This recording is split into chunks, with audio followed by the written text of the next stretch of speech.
അസ്സലാമു അലൈക്കും വറഹ്മത്തുള്ളാഹി വബറകാതുഹു.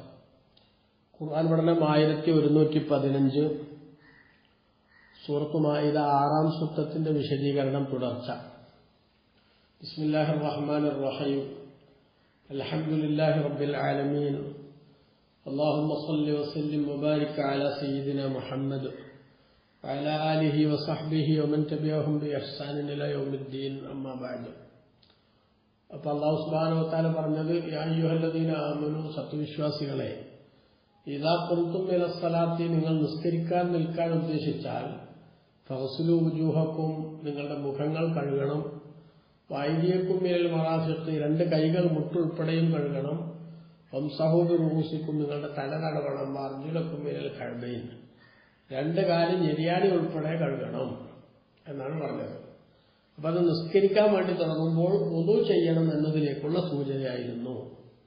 ഇതിലെ മുഖം കഴുകലും കൈ കഴുകലും തല തടവലും തുടക്കത്തിലുള്ള നിയ്യത്തും, അതേപോലെ തുടക്കത്തിൽ വരുന്ന സുന്നത്തുകൾ, അഥവാ മുൻകൈ കഴുകൽ, വായിലുള്ള കൊപ്പിളിക്കൽ, മൂക്കിലുള്ള കയറ്റിച്ചിട്ടൽ, മിസ്വാക്ക് ചെയ്യൽ, ഈ സുന്നത്തുകളെ കരുതുന്ന നിയ്യത്തുണ്ടാവൽ, ഇങ്ങനെ തുടങ്ങിയിട്ടുള്ള കാര്യങ്ങളൊക്കെ വേണമെന്ന് നേരത്തെ നമ്മൾ പറഞ്ഞു.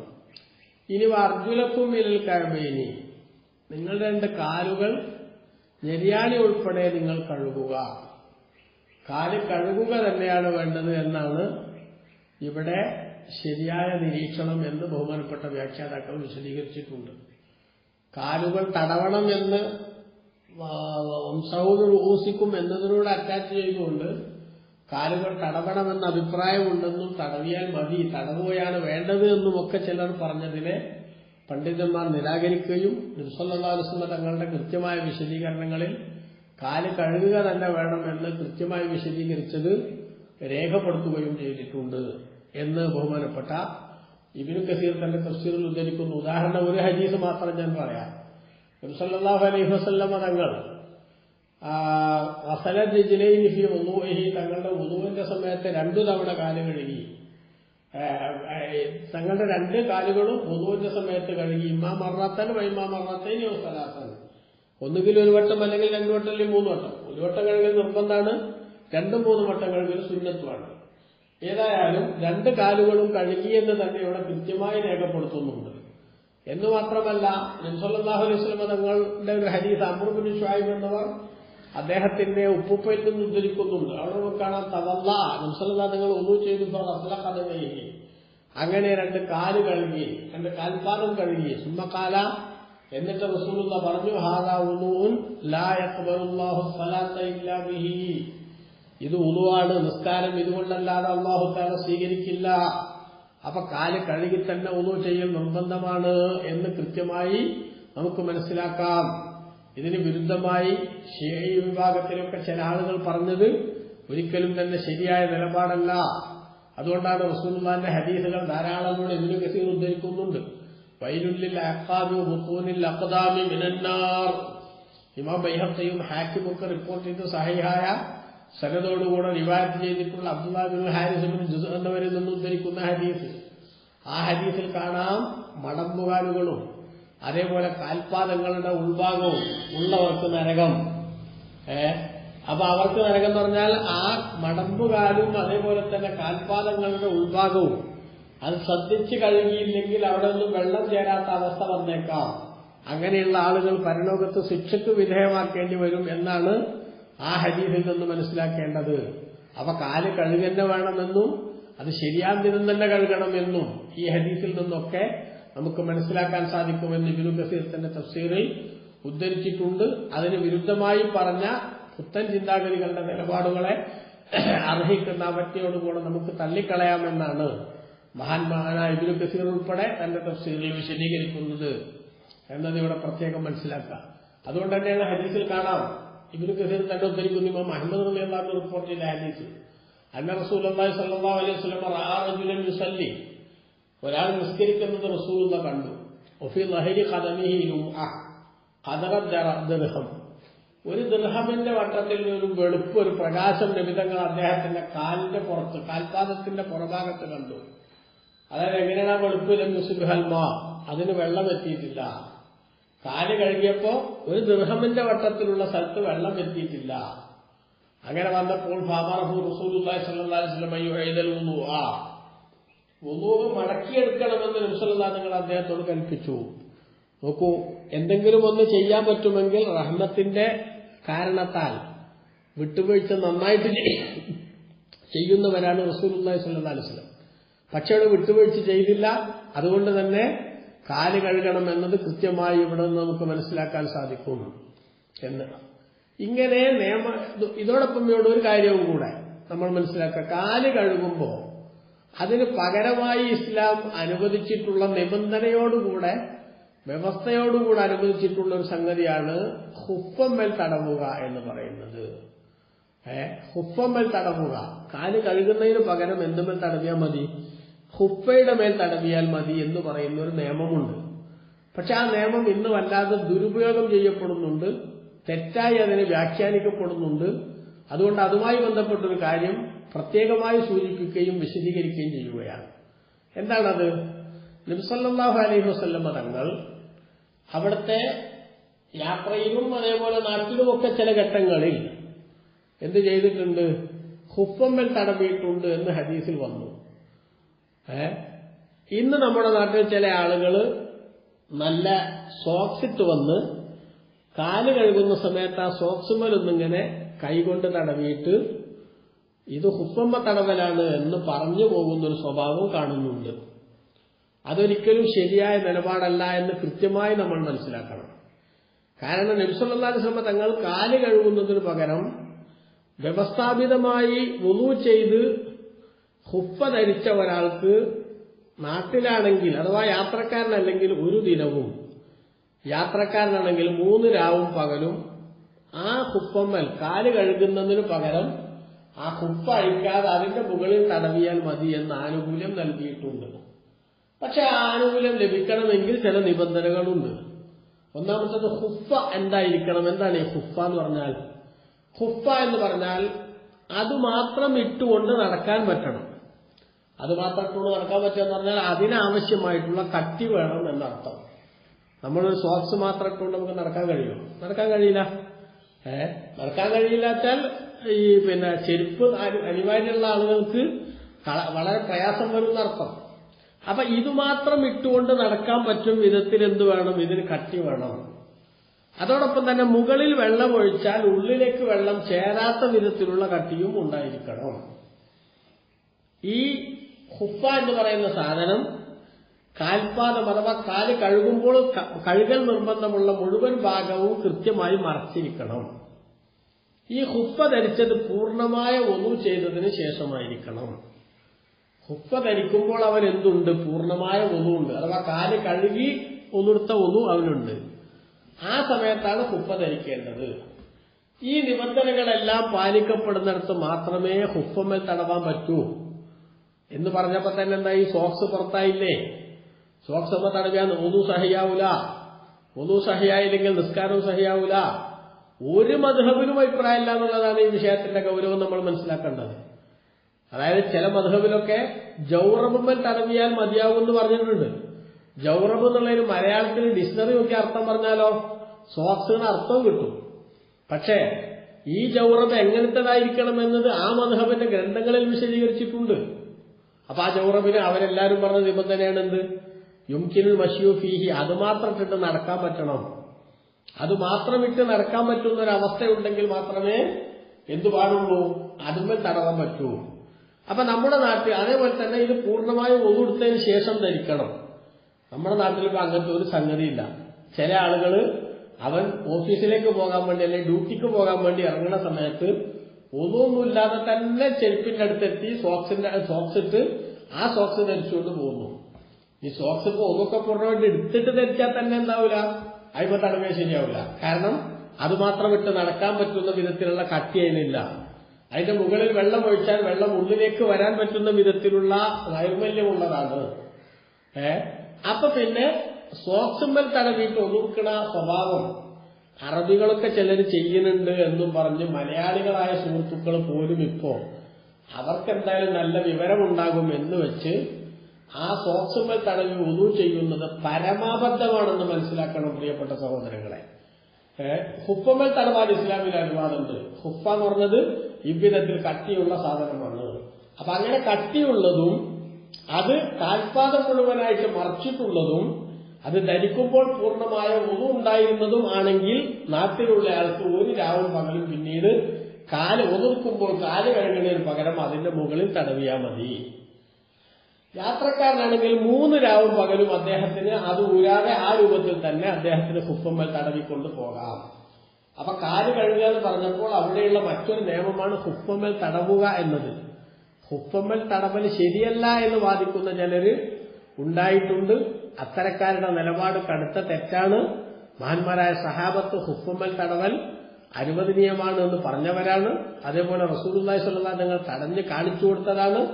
അതുകൊണ്ട് തന്നെ ചില ഇമാമുകൾ, അബൂ ഹനീഫ റളിയല്ലാഹു അൻഹുവിനെ പോലുള്ള ഇമാമുകൾ ആരാണ് സുന്നി എന്ന ചോദ്യത്തിന് തന്റെ കാലത്ത് പറഞ്ഞ മറുപടിയിൽ കാണാൻ നമുക്ക് അൻ തുഅല്ലിമ ശൈഖൈനി വതുഹിബ്ബൽ ഖതനൈനി വഅൻ തറൽ മസ്ഹാലൽ ഖുഫൈനി.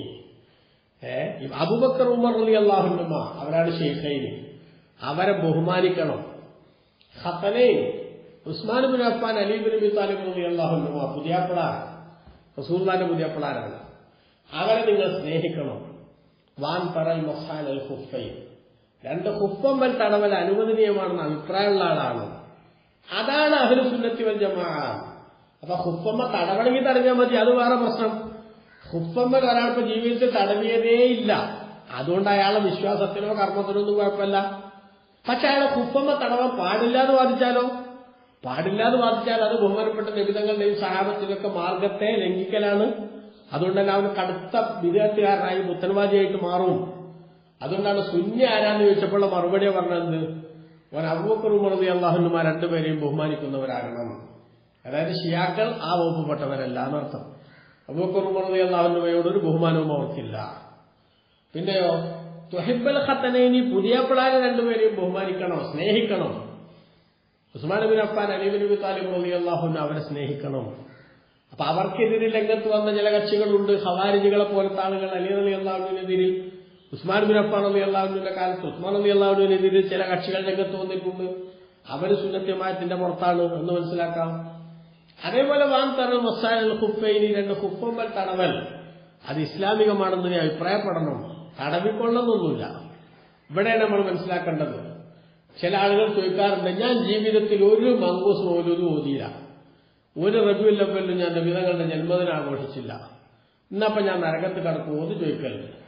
ഒരു ഇസ്തിഗാസ ഞാൻ ചെയ്തില്ല, ഒരിക്കലും കുത്തുബിയത്ത് നടത്തിയില്ല, എന്നാ നരകത്ത് കടക്കുമെന്നൊക്കെ ചിലർ ചോദിക്കലുണ്ട്. കുത്തുബിയത്ത് നടത്താത്തോണ്ടോ ഇസ്തിഗാസ നടത്താത്തോണ്ടോ നബിദിനം കഴിക്കാത്തതുകൊണ്ടോ നരകത്ത് കടക്കൂല. പക്ഷെ നബിദിനം കഴിക്കൽ ഇസ്ലാമിന് വിരുദ്ധമാണെന്ന് പറഞ്ഞാൽ അത് മുസ്ലിം ലോകം അനുവർത്തിച്ചു വന്ന നിലപാടിനെതിരായതുകൊണ്ട് നിന്റെ കാര്യം പരിശോധിക്കേണ്ടി വരും. അപ്പൊ വ്യത്യാസം മനസ്സിലായല്ലോ?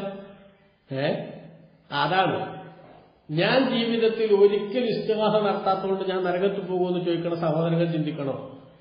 അബൂ ഹനീഫ റളിയല്ലാഹു അൻഹുവിന്റെ അഭിപ്രായമായി പറഞ്ഞത് സുന്നിയാകണമെങ്കിൽ എന്തുവാണെന്ന് ഹുഫമ്മ തടവണമെന്ന് വിശ്വസിക്കണം. തടവണമെന്നൊന്നുമില്ല, ഹുഫമ്മ തടവൽ ഇസ്ലാമിലാന്ന് വിശ്വസിക്കണം. എന്ന പോലെ തന്നെ ഇസ്ലാമിലുള്ളൊരു സംഗതിയെ നിരാകരിക്കാൻ പാടില്ല, നിഷേധിക്കാൻ പാടില്ല. അത് ചെയ്തില്ലെങ്കിലും കുഴപ്പമില്ല. ഇപ്പൊ ഒരാള് ആലോചിച്ച് നോക്കൂ, നമ്മുടെ നാട്ടിൽ അങ്ങനത്തെ ദുർവ്യാഖ്യാനങ്ങൾ പലതും കൊണ്ടുനടക്കലുണ്ട് ആൾക്കാർ. ഒരു സഹാബി റസൂലുള്ളാഹിന്റെ അടുത്ത് വന്നു, നബിതങ്ങളുടെ അടുത്ത് വന്നിട്ട് അദ്ദേഹം എന്ത് ചെയ്തു, നബിതങ്ങളോട് ചില ചോദ്യങ്ങൾ ചോദിച്ചു. അപ്പൊ റസൂലുള്ളാഹി 5 നേരത്തെ നിസ്കാരം, അതേപോലെ തന്നെ റമദാനിലെ നോമ്പ്, നിർബന്ധ സക്കാത്ത്, ഹജ്ജ് ഇതൊക്കെ പറഞ്ഞു കൊടുത്തു. അദ്ദേഹം പറഞ്ഞില്ല അസീദു വലാ അൻഖുസു, നബി ഞാൻ ഇതിൽ കുറക്കൂല, ഇതിനേക്കാൾ കൂട്ടൂല. ഇതിനേക്കാൾ കൂട്ടൂല അതിന്റെ അർത്ഥം എന്താ? ഇതിനേക്കാൾ കൂട്ടൂല പറഞ്ഞാൽ ഞാനൊരൊറ്റ സുന്നത്ത് നിസ്കരിക്കൂലാണ്. മുത്തനബി സുന്നത്ത് നിസ്കരിക്കാൻ പഠിപ്പിച്ചിട്ടുണ്ടല്ലോ, ഞാൻ ഫർള് മാത്രമേ നിസ്കരിക്കൂ, പക്ഷെ ഫർള് ഒരിക്കലും ഞാൻ ഒഴിവാക്കൂല. ഞാൻ നിർബന്ധ നോമ്പ് മാത്രമേ നോൽക്കൂ, സുന്നത്തായ നോമ്പ് ഞാൻ നോൽക്കൂല. നിർബന്ധ സക്കാത്ത് ഞാൻ കൊടുക്കൂ, 1 ഉറുപ്യ സദഖ കൊടുക്കൂല. നിർബന്ധമായ ഹജ്ജ് ഞാൻ ചെയ്യും, പിന്നെ ഇങ്ങനെ ഇടക്കിടക്ക് ഹജ്ജിന് പോകൂല. ഇത് പറഞ്ഞിട്ട് അദ്ദേഹം നബിതങ്ങളുടെ അടുത്തുനിന്ന് തിരിച്ചുപോയി. അപ്പൊ റസൂലുള്ളാഹി സ്വല്ലല്ലാഹു അലൈഹി വസല്ലം പറഞ്ഞു, സ്വർഗാവകാശിയെ കാണണമെന്ന് ആഗ്രഹിക്കുന്ന ആളുകൾ ആ പോണ ആളെ നോക്കിക്കോളൂ, ഇൻ സദഖ. അദ്ദേഹം ആ പറഞ്ഞ വാക്ക് പാലിക്കുകയാണെങ്കിൽ അയാൾ സ്വർഗാവകാശിയാണ്. ഇപ്പൊ ഈ ഒരു ഹദീസ് വെച്ചിട്ട് ഇപ്പൊ ഒരാൾ പറയാണ്, ഞാൻ ഇപ്പൊ ജീവിതത്തിൽ സുന്നത്ത് നിസ്കരിക്കണ്ട, അല്ലെങ്കിൽ നിസ്കരിക്കാൻ പാടില്ല. കാരണം എന്താ? ഫർള് മാത്രം നിസ്കരിക്കാൻ റസൂൽ പറഞ്ഞിട്ടുള്ളൂ. അതുകൊണ്ട് സുന്നത്ത് നിസ്കരിക്കാൻ പാടില്ല എന്നൊരാൾ പറയാൻ പറ്റുമോ? പറ്റൂല. ഞാൻ സുന്നത്ത് നിസ്കരിക്കാത്തതുകൊണ്ട് നരകത്ത് പോകുമെന്ന് വെച്ചാൽ നമുക്ക് എന്താ മറുപടി? ഇല്ല, നരകത്ത് പോകില്ല. എന്നാ പിന്നെ അതിന്റെ അർത്ഥം സുന്നത്ത് നിസ്കരിക്കണ്ടെന്നാ? അങ്ങനെ അർത്ഥമുണ്ടോ? ഇല്ല. സുന്നത്ത് നിസ്കരിച്ചായിട്ട് പുണ്യം കൂടെ കിട്ടും, പരലോകത്തേക്ക് ഗ്രേഡ് വർദ്ധിക്കും. അപ്പൊ അതാണ് ഇസ്ലാമിന്റെ അടിസ്ഥാനം എന്ന് മനസ്സിലാക്കിയാൽ നമ്മുടെ നാട്ടിൽ ജീവിതത്തിൽ ഒരിക്കൽ ഞാൻ റബീഉൽ അവ്വലിന് നബിദിനാഘോഷിച്ചില്ല എന്നുള്ളത് ഞാൻ നരകത്ത് കടക്കുമെന്ന് ചോദിക്കുന്ന ആളുകൾ ദുഷ്ടലാക്കുള്ള കടുത്ത പൊട്ട ചോദ്യമാണ് ചോദിക്കുന്നത് മനസ്സിലാക്കണം. ഞാൻ ഒരിക്കലും ഇസ്തിഗാസ നടത്തില്ല, അതുകൊണ്ട് ഞാൻ നരകത്ത് പോകുമെന്ന്. ഇസ്തിഗാസ നടത്തിയില്ലേ മാത്രമല്ല, ഞാൻ ഒരു സുന്നത്തൊന്നും കഴിക്കില്ല എന്നൊക്കെ സഹാബി പറഞ്ഞ് അവിടെ സുന്നത്തുകാരെ ചീർക്കാതെ അതിന്റെ അർത്ഥം. ഞാൻ ഒരു ഇസ്തിഗാസ നടത്തിയില്ലെങ്കിൽ നരകത്ത് പോകുന്ന വെച്ചാൽ ഇല്ലാന്ന് മറുപടി പറഞ്ഞാൽ അതുകൊണ്ട് ഇസ്തിഗാസ ചീർക്കാതെ പറ്റിയോ? അവിടെയാണ് പ്രശ്നം. ഒരു വിഷയത്തെ നമ്മൾ സമീപിക്കേണ്ടത് എങ്ങനെയാണ് എന്ന് മനസ്സിലാക്കുന്നിടത്ത് നമ്മുടെ നാട്ടിലെ പുതിയ ചിന്താഗതിക്കാർക്ക് പരമാബദ്ധങ്ങൾ സംഭവിച്ചിട്ടുണ്ട് എന്നതാണ് നമ്മൾ മനസ്സിലാക്കേണ്ടത്. അപ്പൊ ഹുഫുമ്മൽ തടവല്, കാല് കഴുകുന്നതിന് പകരം ഹുഫുമ്മൽ തടവിയാൽ മതി. ഹുഫുമ്മൽ തടവിയാൽ മതി. റാഫിളികൾ എന്ന് പറയുന്ന വിഭാഗം അവരിതിനെതിരെ നിലപാടെടുത്തവരാണ്. ഹുഫുമ്മ തടവാൻ പാടില്ല എന്ന അഭിപ്രായം പറഞ്ഞവരാണ്. ഹുഫുമ്മ തടവാൻ പാടില്ല എന്ന അഭിപ്രായം പറഞ്ഞ ആ ആളുകൾ വാസ്തവത്തിൽ അവരെ സംബന്ധിച്ച് ബഹുമാനപ്പെട്ട ഇബ്നു കസീർ തന്നെ തഫ്സീറിൽ ഇവിടെ വിശദീകരിക്കുന്നുണ്ട്. വഖദ് സബത ബിത്തവാതുരി അൻ റസൂലില്ലാഹി സ്വല്ലല്ലാഹു അലൈഹി വസല്ലം മശ്റൂഇയ്യത്തുൽ മസ്ഹി അലൽ ഖുഫൈൻ ഖൗലൻ മിൻഹു വഫിഅല. നബി സല്ലല്ലാഹു അലൈഹി വസല്ലം തങ്ങളിൽ നിന്ന് തവാത്തുറിന്റെ നിലക്ക്, അതായത് ആർക്കും തർക്കമില്ലാത്ത വിധം എല്ലാവരും തലകുലിക്ക് സമ്മതിക്കും വിധത്തിൽ നീണ്ട ഭദ്രമായ തെളിവുകൾ മുഖേന സ്ഥിരപ്പെട്ടിരിക്കുന്നു. എന്ത് സ്ഥിരപ്പെട്ടു? മശ്റൂഇയ്യത്തുൽ മസ്ഹി അലൽ ഖുഫൈനി, രണ്ട് ഹുഫ്ഫമ്മൽ തടവൽ അത് ഇസ്ലാമികമാണ് എന്ന് സ്ഥിരപ്പെട്ടിട്ടുണ്ട്. ഖൗലൻ മിൻഹു വഫിഅല, നബിതങ്ങളിൽ നിന്നുള്ള വാക്കാലും പ്രവർത്തനത്താലും സ്ഥിരപ്പെട്ടിട്ടുണ്ട്. അതായത് ഹുഫ്ഫമ്മൽ തടവൽ ഇസ്ലാമികമാണ് എന്ന് റസൂലുള്ളാഹി പറഞ്ഞിട്ടുണ്ട്, നബിതങ്ങൾ തടകി കാണിച്ചിട്ടുമുണ്ട്. കമാ ഹുവ മുഖററുൻ ഫീ കിതാബിൽ അഹ്കാമിൽ കബീർ, അഹ്കാമുൽ കബീർ ഗ്രന്ഥത്തിൽ സ്ഥിരീകരിക്കപ്പെട്ടിട്ടുണ്ട്. എന്താണ്? അതോടൊപ്പം തന്നെ അവിടെ എന്തുകൂടി പറഞ്ഞിട്ടുണ്ട്, ആ ഹുക്കുമ്മൽ തടവാൻ എന്തൊക്കെയാണ് സംഗതികൾ ആവശ്യം, അതേപോലെ തന്നെ അതിന്റെ കാലാവധി എത്രയാണ്, എപ്പോഴും അതിന്റെ മറ്റു വിശദീകരണങ്ങൾ എന്തൊക്കെയാണ് എന്നൊക്കെ വിശദീകരിച്ചിട്ടുണ്ട്. എന്നാൽ വഖദ് ഖാലഫത്ത് റവാഫിദു ദാലിക കുല്ലഹു ബിലാ മുസ്തനദിൻ ബൽ ബിജഹ്ലിൻ വമലാലിൻ. റാഫിദികൾ എന്ന് പറയുന്ന പുത്തൻവാദികൾ അവർ ഇതിനോട് എതിരായി. എങ്ങനെ എതിരായി? ബിലാ മുസ്തനദിൻ, ഒരു തെളിവുമില്ല, വെറുതെ കൊള്ളപ്പാട്ട്. അത് പറ്റൂല എന്നാണ് പറയാം. ഇപ്പോൾ ഞാൻ പറഞ്ഞ ചില ആളുകൾ അങ്ങനെയാണോ, അവർക്ക് പിടിക്കാത്തൊന്നും അത് പറ്റൂല എന്നാണ് പറയാം. അതിന് രേഖ എന്താന്ന് വെച്ചാൽ രേഖ ഒന്നും ഉണ്ടാവില്ല, അത് പറ്റൂല, നമ്മൾ തെളിവ് കണ്ടിട്ടില്ല, നിങ്ങൾ തെളിവ് കണ്ടിട്ടില്ലെങ്കിൽ ഇല്ല അറിയാല. അതിന് തെളിവുണ്ടോന്ന് അന്വേഷിക്കാന്നല്ല, നിഷേധിക്കാൻ എളുപ്പമല്ലേ. അതേസമയത്ത് ഒരു സംഗതി സ്ഥിരീകരിക്കാനല്ലേ ബുദ്ധിമുട്ട്. അപ്പൊ റവാഫിദികൾ എന്ത് ചെയ്തു? ഇതിനോട് എതിരായി. എങ്ങനെ? ബിലാ മുസ്തനദിൻ, ഒരു തെളിവുമില്ലാതെ എതിരായി. ബൽബി ജഹ്ലിൻ വമലാലിൻ, വഴികേടും വിവരക്കേടും കാരണത്താൽ എതിരായി. മഅന്നഹു സാബിത്തുൻ ഫീ സഹീഹി മുസ്ലിമിൻ മിൻ റിവായത്തി അമീറുൽ മുഅ്മിനീൻ അലി ഇബ്നു അബീ ത്വാലിബ് റളിയല്ലാഹു അൻഹു, ബഹുമാനപ്പെട്ട അമീറുൽ മുഅ്മിനീൻ അലി ഇബ്നു അബീ ത്വാലിബ് റളിയല്ലാഹു അൻഹുവിൽ നിന്ന് തന്നെ ഈ ഹുഫ്ഫമ്മൽ തടവുന്നത് ഇസ്ലാമികമാണെന്ന് സ്ഥിരീകരിക്കപ്പെട്ട റിപ്പോർട്ട് ഇമാം മുസ്ലിം തന്റെ സഹീഹിൽ ഉദ്ധരിച്ചിട്ടുണ്ട്. അതേപോലെ തന്നെ കമാ സബത ഫി സഹീഹൈനി അൻഹു അൻ നബി സല്ലല്ലാഹു അലൈഹി വസല്ലം, നബി സല്ലല്ലാഹു അലൈഹി വസല്ലം തങ്ങളെ തൊട്ട് അലി ഇബ്നു അബീ ത്വാലിബ് റളിയല്ലാഹു അൻഹു ഉദ്ധരിച്ചത് ഇമാം ബുഖാരി മുസ്ലിം റിപ്പോർട്ട് ചെയ്ത ഹദീസിൽ വന്നിട്ടുണ്ട്. എന്താണ് അതിൽ വന്നത്? അന്നഹിയു അൻ നിക്കാഹിൽ മുതഅത്തി വഹും യസ്തബിഹൂനഹ, മുതഅത്തിന്റെ നിക്കാഹ് അഥവാ സമയബന്ധിതമായ കല്യാണം, ഒരു മാസത്തേക്ക് അല്ലെങ്കിൽ 10 ദിവസത്തേക്ക് ഒരു കല്യാണം, ആ മുതഅത്തിന്റെ നിക്കാഹ് അത് അനുവദനീയമാണ് എന്ന് അവർ പറയുന്നു, ഈ റാഫിദികൾ. അതേസമയത്ത് ഇസ്ലാം അതിനെ എതിർത്തിട്ടുണ്ട്, റസൂലുള്ളാഹി വിലക്കിയിട്ടുണ്ട്. അപ്പോ നോക്കണം, ഖുർആനിൽ അല്ലാഹു സുബ്ഹാനഹു വ തആല വ്യക്തമായി വിശദീകരിച്ചിട്ടുള്ള കാല് കഴുകണം. അതിന് കഴിയില്ലെങ്കിൽ സാധിക്കാത്ത സമയത്തോ അല്ലെങ്കിൽ നിബന്ധനകൾ പാലിച്ചുകൊണ്ടോ ഹുഫ്ഫമ്മൽ തടവാം. തടവാം എന്നാണ്, തടവണം എന്നല്ല. തടവൽ അനുവദനീയമാണ്, പക്ഷെ തടവാൻ പാടില്ല എന്നൊരാൾ പറഞ്ഞാൽ കളി മാറും എന്നതാണ് ഇവിടുത്തെ വിഷയം എന്ന് പ്രത്യേകം മനസ്സിലാക്കുക. ഹുഫ എന്ന് പറഞ്ഞിട്ട് ഇന്ന് സോക്സുമൽ തടവി നിസ്കാരം ബാത്തിലാക്കുന്ന ആളുകളുടെ നിലപാട് നമ്മൾ തിരിച്ചറിയുക. അള്ളാഹു നമുക്ക് നല്ലത് ഉൾക്കൊള്ളാൻ ഭാഗ്യം നൽകട്ടെ. ആമീൻ. വസല്ലല്ലാഹു അലാ സയ്യിദിനാ മുഹമ്മദിൻ വആലിഹി വസഹ്ബിഹി അജ്മഈൻ. വൽഹംദുലില്ലാഹി റബ്ബിൽ ആലമീൻ. അസ്സലാമു അലൈക്കും വറഹ്മത്തുള്ളാഹി.